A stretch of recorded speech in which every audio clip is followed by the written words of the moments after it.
없는 줄 믿습니다. 네.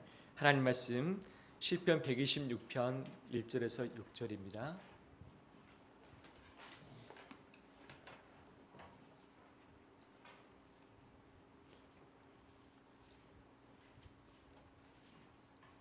시편 126편 1절에서 6절 말씀 교독하겠습니다.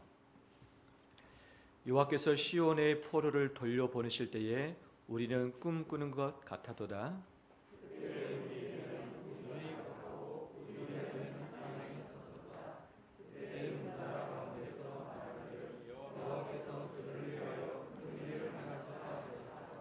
여호와께서 우리를 위하여 큰 일을 행하셨으니 우리는 기쁘도다.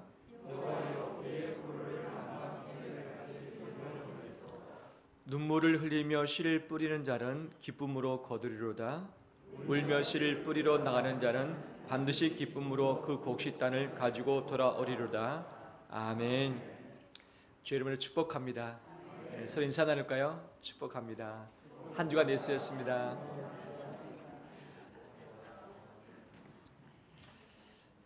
비가 오고 있습니다. 하나님께서 이 세상을 촉촉히 적셔 주시길 원하고 또 피해가 최소화되었으면 좋겠습니다. 또 우리 심령의 메마른 마음에 성령의 담비, 말씀의 은혜가 가득 채워지길 원합니다. 하나님이 비를 내리지 않으면 우리는 비를 얻을 수 없듯이 은혜를 내려주지 않으면 은혜를 누릴 수 없습니다. 바로 은혜 주시는 그 하나님을 사모하면서 오늘도 주 앞에 서 있길 원합니다. 바리흐 스피노자가 이런 말을 했죠. 내일 지구의 종말이 온다 해도 나는 오늘 무엇을 심겠다? 사과나무를 심겠다라고 하는 유명한 말을 했습니다. 시대가 아무리 썩어지고 바뀌어지고 마지막이라고 생각해도 나는 내가 해야 될 오늘 일을 하겠다라고 하는 거죠. 시대가 바뀌고 나라가 바뀌고 삶이 바뀐다 할지라도 마지막까지 우리가 붙들어야 할 것들이 있다는 것을 이야기하고 있죠. 운전을 할 때에, 속력을 낼 때에 아무리 어려운 상황이 있다 할지라도 운전자는 무엇을 붙들어야 됩니까? 운전대를 붙들어야죠. 비행기를 운항하는 바로 기장 역시 운전대를 붙들어야 되죠. 배를 운항하는 사람은 무엇을 붙잡습니까? 방향키를 붙잡는 것이죠. 보병 각개전투할 때에 정말 힘든 이 여정을 지나서 고지를 탈취해야 됩니다. 이때 마지막까지 손 놓지 않고 붙들어야 할 것이 군인에게는 무엇입니까? 소총이죠. 절대 자기 생명처럼 여기서 놓지 말라는 것이 각개전투할 때의 수칙 중에 하나인 거죠. 부모는 아무리 어려워도 누구를 포기치 않습니까? 자식 포기치 않습니다. 남편은 아무리 힘들어도 누구를 사랑합니까? 정말요? 아내는 정말 남편 사랑합니까? 우리 성도들 그래도 참 귀한 본을 보여주시고 또 이런 삶을 함께 살아가는 것이 얼마나 귀한지 모르겠어요. 솔로몬은 지혜를 말할 때 전도서에서 이렇게 말합니다. 인생은 다 때가 있다. 어떤 때가 있는가? 날 때가 있고 죽을 때가 있고 심을 때가 있고 심은 것을 뽑을 때가 있고 죽일 때가 있고 치료할 때가 있고 헐 때가 있고 세울 때가 있다. 좋을 때가 있으면 어려울 때가 있고 아플 때가 있다. 찢김 당할 때가 있다. 왜 하나님이 이것들을 허락을 하셨을까? 바로 솔로몬이 전도서 3장 11절에 보면 영원을 사모하는 마음을 주시기 위함입니다. 이 땅의 저석변이로 바뀌어지는 시대, 상황에 따라서 할 수도 있고 할 수도 없고 인생의 수고로운 가운데 열매를 맺지 못한다 할 때에 이 고비를 지하면서 하나님이 우리의 가슴에 심어주고 싶은 것이 영원을 사모하는 마음, 즉 변치 않는 진리, 바로 하나님을 경외하고 이 말씀을 따라 살아내는 것을 가르치기 위함이다라고 이야기를 하고 있기도 하죠. 우리 인생은 봄, 여름, 가을, 겨울 4계절이 있기도 하고 돈을 벌 때가 있으면 돈을 쓸 때가 있고, 수고의 땀을 흘릴 때가 있으면 또 그 단을 얻을 때가 있는 거죠. 자식을 잘 키울 때가 있는가 하면 자식 때문에 기뻐할 때가 있는 거죠. 건강할 때가 있는가 하면 건강을 잃을 때도 있는 거죠. 하지만 모든 상황이 다 바뀌어도 마지막까지 붙들어야 될 것, 포기치 말아야 될 것이 분명 있다는 거죠. 저는 코로나19 시대를 지나면서 마지막까지 우리가 포기치 말아야 할 것이 무엇일까? 마지막까지 붙들어야 될 것이 무엇일까? 이 부분 놓고서 한 달 정도 기도하면서 말씀 연구하고, 원래 오늘 본문은 지난주에 설교를 하려고 했었어요. 준비를 했었어요.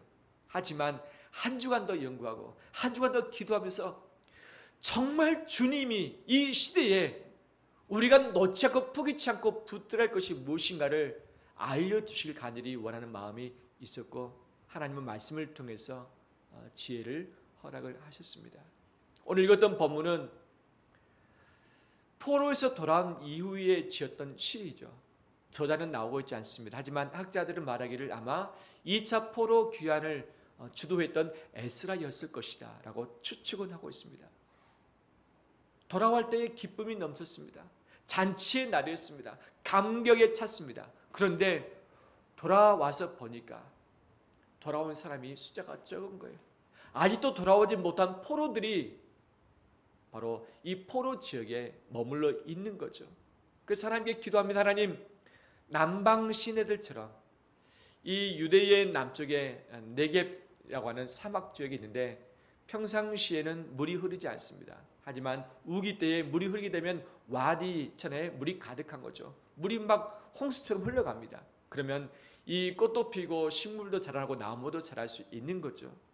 이 물이 홍수처럼 흘러가듯이 저 타국에 붙들려 있는 포로들이, 우리 민족이, 우리 국민들이 바로 돌아오길 원합니다 라고 간절히 기도하고 있고, 그들을 향해서 소망을 주는 거죠. 우리가 울더라도 씨를 뿌리자. 씨를 뿌리는 것 싹이 나지 아니할까 걱정되는 부분이 있지만 하나님께서 때가 되면 반드시 곡식단을 안고서 돌아오게 하실 것이다 라고 하면서 포로 가운데 있는 그들에게 소망의 메시지를 주는 것이 첫 번째 이유이며, 또 다른 이유는 뭐냐? 예루살렘에 돌아와서 보니까 기대에 미치지 못한 상황이 펼쳐졌습니다.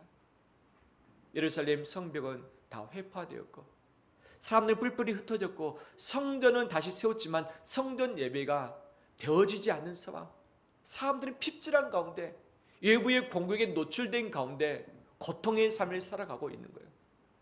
포로에서 돌아올 때는 이 기쁨과 감격이 가득했지만 현실을 보니까 무엇부터 손을 대야 되는지, 이 과제를 어떻게 풀어가야 되는지, 가만히 있으면 되는지 답답한 마음이 있었던 거죠. 바로 이때 하나님이 이 시인에게 주신 마음이 뭐냐? 울더라도 씨를 뿌리자. 울더라도 뿌리자. 반드시 믿음을 가지고 나가서 씨를 뿌리는 자는 기쁨으로 가지고 돌아오게 될 그때가 있을 것이다 라고 하면서 격려의 메시지를 주고 있는 것이죠. 소망의 메시지를 주고 있는 것이죠. 씨를 뿌리는 자만이 추수를 기다리고 추수 때의 기쁨을 누리게 될 줄 믿습니다. 뿌려야 될 때 뿌리지 않고 추수를 기다리는 사람은 아무도 없습니다. 자식을 키울 때 애써 키우고 사랑을 주고 기회를 주고 키워서 나중에 자식이 장성했을 때 기대를 하는 것이 부모의 마음 아니겠습니까? 직장 사업병에서 고생하면서 씨를 뿌려놔야만 바로 우리가 결실을 볼 수 있는 것 아니겠습니까? 뿌리지도 않는 채 기다리기만 하면 우리는 얻을 수 있는 것이 없는 거죠. 뿌리는 것은 우리의 몫입니다. 그런데 곡식단을 얻게 하는 것은 하나님의 주권인 줄 믿습니다. 그 주권을 기대한다면 상황에 따라서 관계없이 반드시 믿음의 씨를 뿌리게 된다는 사실이죠. 그러면 도대체 이 시대에, 이 어려운 시대에 무슨 씨를 뿌리는 것이 맞는가? 그 부분을 세 가지로 말씀 나누기를 합니다. 이것은 예수 그리스도의 마지막 때 십자가 직전에 주님이 행하셨던 세 가지의 본, 마지막 때에 주님이 제자들에게 당부하셨던 세 가지의 메시지, 지금도 주님께서 하나님보다 우편에 계시면서 성령을 통해서 하길 원하시는 세 가지, 이 세 가지가 공통적으로 다 맞아떨어지는 거죠. 그 세 가지가 무엇일까? 마지막까지 붙들어야 될 것이 무엇인가? 포기치 말할 것이 무엇인가? 그 첫 번째는 사랑입니다. 사랑. 예수님께서 요한복음 13장 1절 말씀에 자기가 세상을 떠나 아버지께로 돌아갈 때가 이른 줄 아시고 세상에 있는 자기 사람들을 사랑하시되 어떻게 사랑하십니까? 끝까지 사랑하십니다. 죽을 때가 가까이 왔습니다. 마음이 힘듭니다. 고통 가운데 있습니다. 하지만 자기 사람들을 끝까지 사랑하신 것이 예수 그리스도의 본이었던 것이죠. 예수님 제자들 모아놓고서 마지막 설교를 하셨습니다. 그 설교의 내용에 몇 가지의 핵심 주제가 있는데 요한복음 15장에 보면 포도나무에 열매를 맺어야 된다. 그 열매는 무엇인가? 주님은 사랑이라고 분명히 말씀하시죠. 사랑의 열매, 이것을 맺을 때에 너희가 내 제자인 줄 알고 너희로 말미암아 하나님 아버지께서 영광을 받으실 것이다 라고 말씀을 하고 계시죠. 예수님께서 제자들에게 말씀하실 때에 마태복음 25장에 결설할 때가 있을 것이다 말씀하시죠. 세상에 종말 때에 임금이 다시 와서 결설할 때가 있을 것이다. 달란트를 줬는데 한 달란트, 두 달란트, 다섯 달란트 주는 자에게 바로 이것을 물을 것이다. 마찬가지로 예수 그리스도를 믿는 하나님의 백성들에게 결설할 때가 있을 것이다. 무엇인가? 양과 염소를 좌우편으로 나눌 것이다. 우편에는 누구를? 양을, 좌편에는 염소를 두게 될 것이다. 양에게 있는 자들에게, 양편에 있는 자들에게 말합니다. 그때 이 임금이 그 오른편에 있는 자들에게 이르시되 내 아버지께 복을 받을 자들이여 나와 창세로부터 너희를 위하여 예비된 나라를 상속받으라. 내가 줄일 때에 너희가 먹을 것을 주었고 목마를 때에 마시게 하였고 나그네 되었을 때에 영접하였고 헐벗었을 때에 옷을 입혔고 병들었을 때에 돌아보았고 옥에 갇혔을 때에 와서 보았느니라 말씀하고 계시죠. 마지막 때가 있을 것인데 이때에 우리를 좌우로 나눌 것이다. 판가름할 것이다. 그 기준은 무엇이냐? 지극히 작은 자에게 한 것이 바로 내게 한 것인데 지극히 작은 자를 돌보고 그를 행동으로 사랑해 주는 것 바로 이것이라고 말씀하고 계십니다. 주님은 지금도 우리를 여전히 사랑하고 계신 줄 믿습니다. 로마서 8장에 보면 높음이나 깊음이나 다른 어떤 피조물이라도 우리를 우리 주 그리스도 예수 안에 있는 하나님의 사랑에서 끊을 수 없다. 제자들을 마지막까지 끝까지 사랑하신 주님이 마지막 시대를 살아가는 우리를 사랑하시겠다. 이 사랑에서 끊을 자가 아무도 없다고 말씀하고 계십니다. 믿음, 소망, 사랑 이것은 항상 있을 것인데 그 중에 제일은 사랑이란 말씀하시면서 친히 하나님께서 예수 그리스도를 통해서 우리에게 최고의 사랑을 나타내셨고 이 사랑을 끝까지 행하실 것이고 절대 그 어떤 것도 끊을 수 없다고 약속해 주셨습니다. 우리에게는 하나님의 사랑이 있습니다. 다 사라지고 흔들고 없어지고 멀어진다 할지라도 하나님의 사랑만큼은 나를 붙들고 있습니다. 내가 하나님을 붙잡는 것이 아닙니다. 하나님이 나를 붙잡습니다. 내가 하나님을 먼저 사랑한 것이 아닙니다. 하나님이 먼저 나를 사랑하시사 마지막까지 그 사랑의 힘으로 영원토록 완벽히 책임져 주고 계십니다. 다 흩어지고 없어지고 사라진다 할지라도 하나님의 사랑만큼은 마지막까지 우리에게 남습니다. 이것을 가지고 이 시대를 이겨내길 원합니다. 그 사랑으로 말미암아 우리가 넉넉히 이기느니라. 넉넉히 이기느니라. 어떤 상황이 내게 온다 할지라도 그 사랑의 힘이면 이길 수 있다고 말씀하고 계십니다. 그 사랑을 주님 우리에게 이미 주셨고 주고 계신 줄 믿습니다. 그 사랑의 줄로 다시 한번 우리 자신들을 주 앞에 내어드리면서 묶임 받을 수 있는 우리 되시기를 원합니다. 근데 그 사랑을 하신 그 주님이 우리에게 지극히 작은 자를 사랑할 것을 말씀하시고 또 고린도전서 13장에 사랑은 오래 참는 것이고 모든 것을 견딘다고 말씀하시는 것이죠.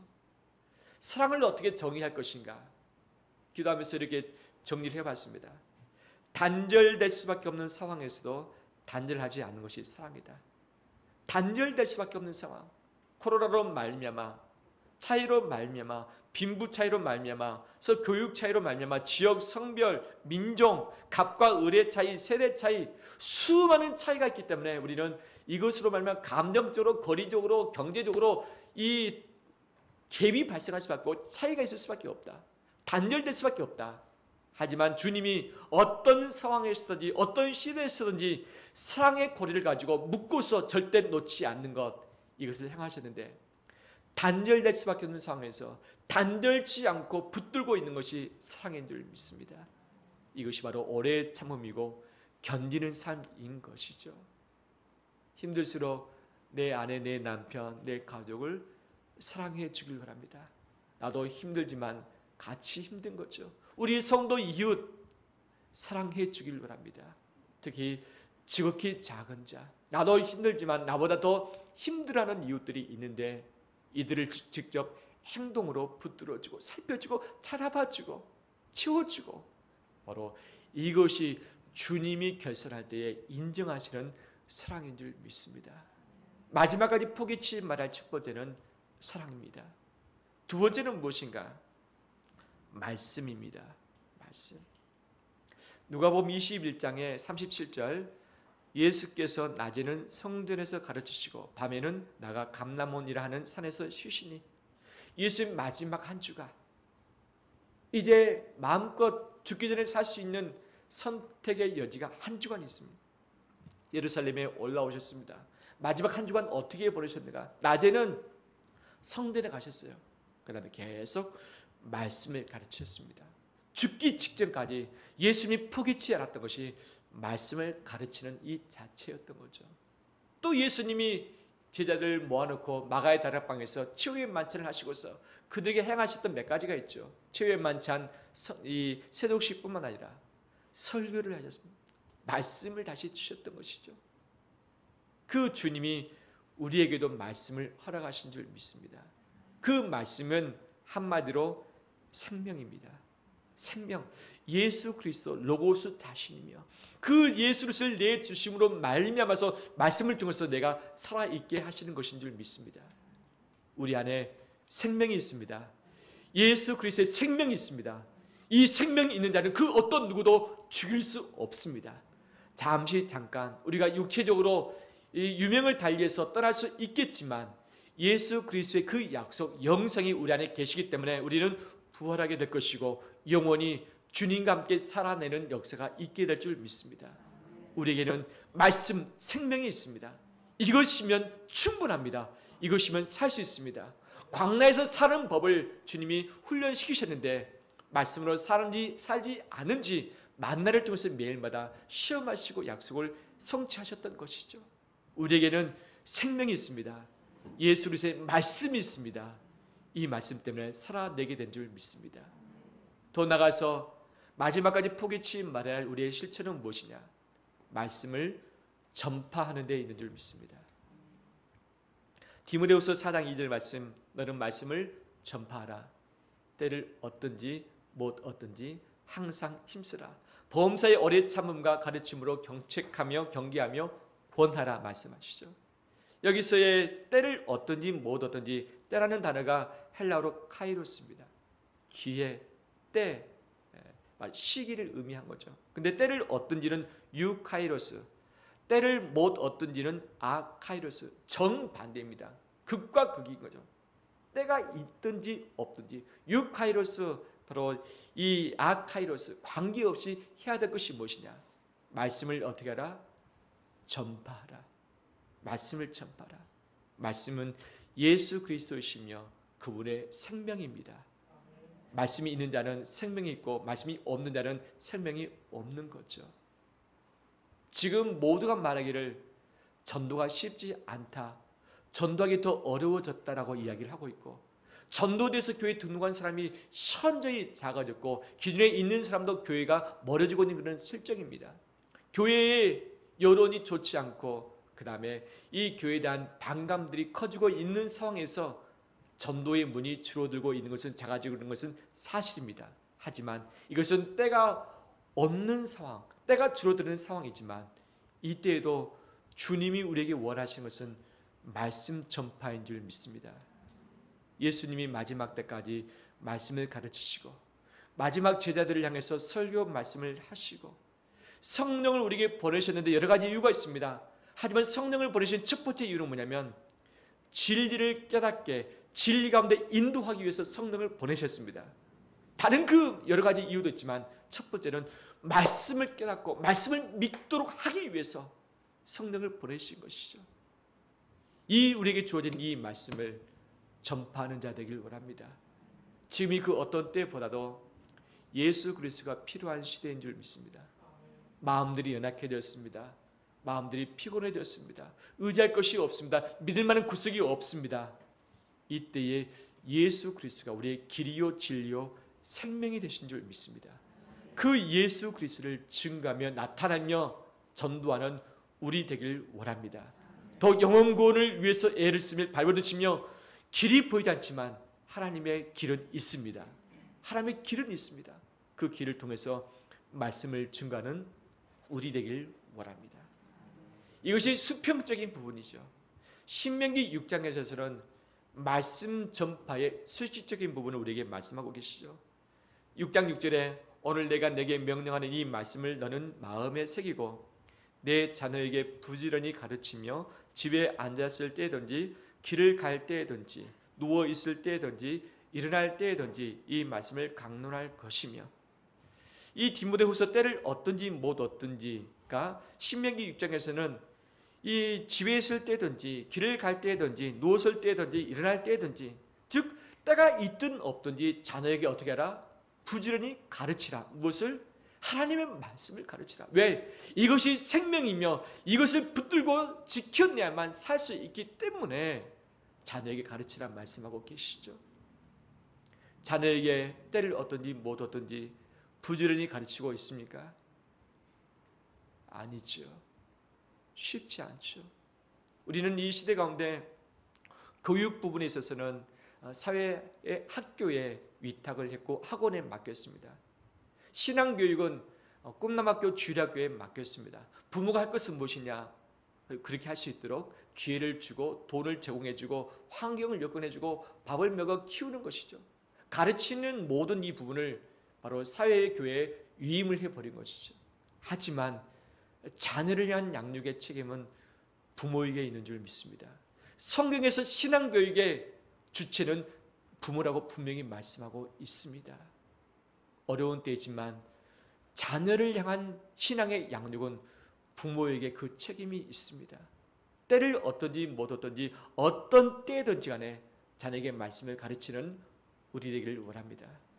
그런데 잘 될 때가 있고 잘 안 될 때가 있죠.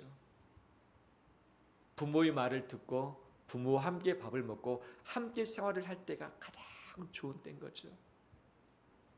공부해야 되고 학원 가야 되고 할 일들이 많이 있는데 하고 나면 말씀 가르치고 함께 예배드릴 시간은 없는 거죠. 하지만 자녀를 내가 열심히 일해서 내 손으로 붙들어 주는 것이 아니라 하나님 손에 내어 맡길 때에 하나님이 내 인생, 우리 자녀의 인생을 책임지실 줄 믿습니다. 내 자녀가 부모를 의지하지 않고 사회를 의지하지 않고 하나님을 의지하는 것이 그 자녀의 영생, 영원한 인생을 바로 좌지우지하게 하는 것 아니겠습니까? 자녀에게 가르칠 만한 때는 자주 주어지지 않습니다. 내 품 안에 있을 때에 가르칠 수 있는 기회가 있는 거죠.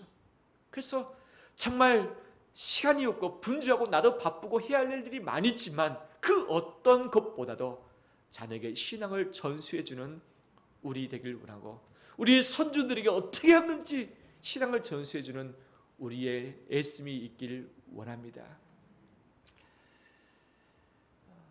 그러면 어떻게 자녀에게 가르칠 수 있을 것인가? 다른 무엇보다도 본이 되는 것밖에 없죠.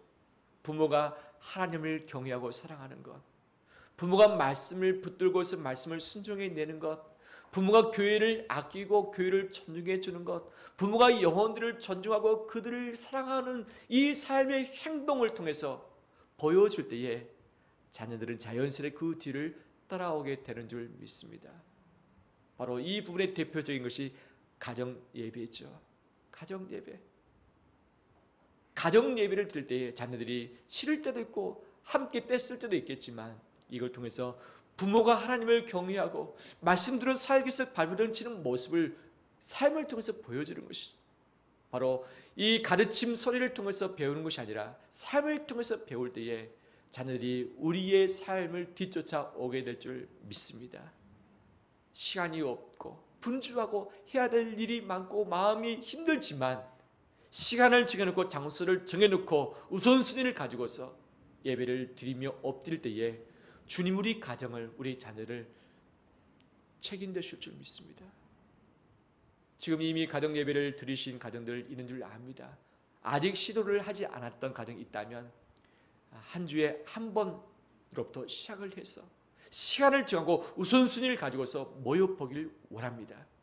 이것이 때를 얻든지 못 얻든지 시대가 바뀌든지 종말이 되든지 이 세상이 멸망하든지 간에 관계없이 우리가 마지막까지 포기치 말아야 할 눈물의 씨앗인 줄 믿습니다. 세 번째, 기도입니다.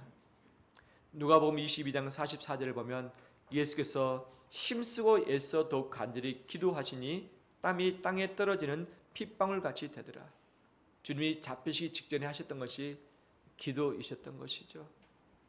또 주님이 제자들을 놓고서 설교를 하실 때에 기도를 가르치셨고, 주님이 마지막 그 마가의 다락방을 떠나기 전에 하셨던 것이 무엇이냐? 제자들을 놓고서 간절히 하나님께 기도했던 것입니다. 지금 하나님보다 우편에 계시는 그 주님은 무엇을 하고 계시는가? 우리를 위해서 무엇 하십니까? 기도하고 계시는 것이죠. 우리에게 성령을 보내셨습니다. 성령께서 우리 안에서 하고 계시는 여러 가지 일들 중에 하나가 무엇입니까?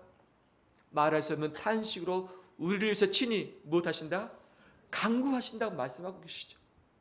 예수님의 제자의 시대 때뿐만 아니라 지금도 하나님보다 우편에서 성령을 통해서 하고 계시고 포기치 않으신 것이 기도라는 사실이죠. 그만큼 기도가 필요하다는 거죠. 하나님이신데, 예수님이신데, 성령이신데 기도가 왜 필요합니까? 신이신데. 하지만 기도해야 살 수 있고, 기도해야 숨 쉴 수 있고, 기도해야 일어설 수 있기 때문에, 기도해야 하나님의 역사가 있기 때문에 기도의 본을 보시고 기도하시는 것 아니겠습니까? 요즘 기도하고 계시는가요? 힘써 애써 기도하고 계시는가요? 깨어 기도하고 계시는가요? 주님의 마지막 삶이 기도의 삶인데 마지막 메시지 역시 마찬가지죠. 누가복음 21장의 9절에 난리와 소요의 소문을 들을 때에 두려워하지 말라. 이 일이 먼저 있어야 하는데 끝은 곧 되지 아니하리라. 또 이르시되 민족이 민족을, 나라가 나라를 대적하여 일어나겠고 곳곳에 큰 지진과 기근과 전염병이 있겠고 또 무서운 일과 하늘로부터 큰 징조들이 있으리라. 마지막 때의 징조들 말씀하실 때 그 안에 전염병이라는 단어를 넣고 계십니다. 전염병. 누가복음 21장 36절 말씀. 이러므로 너희는 장차 올 이 모든 일을 능히 피하고 인자 앞에 서도록 항상 기도하며 껴 있으라. 능히 피하기 위해서 항상 기도하고 껴 있으라 말씀하십니다. 기근과 난리와 전염병이 가득한 이때에 이것을 피할 수 있고 이길 수 있는 것이 기도라고 분명히 주님은 못 박아서 말씀해 주셨습니다. 내가 살 수 있는 것이 기도입니다. 기도하지 않으면 숨 쉴 수 없습니다. 기도하지 않고서는 살아날 수 없습니다. 기도하지 않고서는 이것을 박차고 나갈 수 없습니다. 기도할 때 성령께서 힘을 주시고, 기도할 때 눈을 열어주시고, 기도할 때 능력을 우리에게 베풀어 주십니다. 기도할 때 감당할 수 있게 되어집니다. 다시 깨어 기도하길 원합니다. 깨어 기도하길 원합니다. 에베소서 6장에서도 마지막 때에 하나님의 전신갑주를 취하라고 바울은 말하면서 그 전신갑주 직후에 말하기를 뭐라 말씀하시는가? 모든 기도와 간구를 하되 항상 성령 안에서 기도하고 이를 위하여 깨어 구하기를 항상 힘쓰며 여러 성도를 위해서 구하라. 나와 내 가정뿐만 아니라 교회를 위해서, 성도를 위해서, 그 나라 민족을 위해서 기도하라는 거죠. 지금이 기도할 때인 줄 믿습니다. 온 세계 열방이 고통 가운데 환난 가운데 있습니다. 우리나라는 어느 정도 그래도 숨 쉴 수 있는데 지금 수많은 나라가 최악의 상황을 겪고 있는 거죠. 바로 세계 열방을 위해서 기도하길 원합니다. 이 나라 민족의 죄로부터 돌이킬 수 있도록 하나님을 찾을 수 있도록 기도하길 원합니다. 교회가 번지를 붙들고서 생명력 가운데 일어설 수 있도록 기도하길 원하며, 교회에서 쓰다 우리 교인들이 느슨해지지 않고 게을러지지 않고 신앙이 사라지지 않고 시험 들지 않고 유혹 가운데 있지 않고 적당하게 사는 것이 아니라 깨어 기도하며 힘있게 마음을 모아갈 수 있도록 엎드려 기도하길 원합니다. 기도하지 않을 때 마음이 답답합니다. 막막합니다. 시험거리 많이 있습니다. 수많은 소리들이 들려오고 보여지는 것들 때문에 마음이 성들이시면서 태풍과 폭풍이 오가고 밤낮이 뒤바뀌면서 우리가 뒤집어지는 건 아니겠습니까? 하지만 기도는 방향을 찾게 하고 우리의 마음을 다스릴 수 있는 힘을 하나님이 주십니다. 이 힘을 붙들고서 내가 살며 가족을 살려내며 이 시대를 섬겨나가는 우리 되시기를 주의 이름으로 축원합니다. 말씀 마무리합니다. 세상이 흔들려도 모든 것이 단절되고 뺏긴다 할지라도 시험에 들어서 길이 보이지 않는다 할지라도 마지막까지 포기치 않고 울면서 씨를 뿌리라 할 세 가지, 예수 그리스도의 마지막 삶의 세 가지 본, 예수 그리스도의 마지막 메시지의 세 가지의 주제, 지금도 하나님 성부 하나님께서 우리를 향해서 하고 계시는 세 가지, 이것이 사랑과 말씀과 기도입니다. 이거 붙드는 것 확실합니다. 다른 거 다 놓쳐도 이것만을 붙들고서 승리하며 마지막 종말의 때를 살아내는 우리 되시기를 주의 이름으로 축원합니다.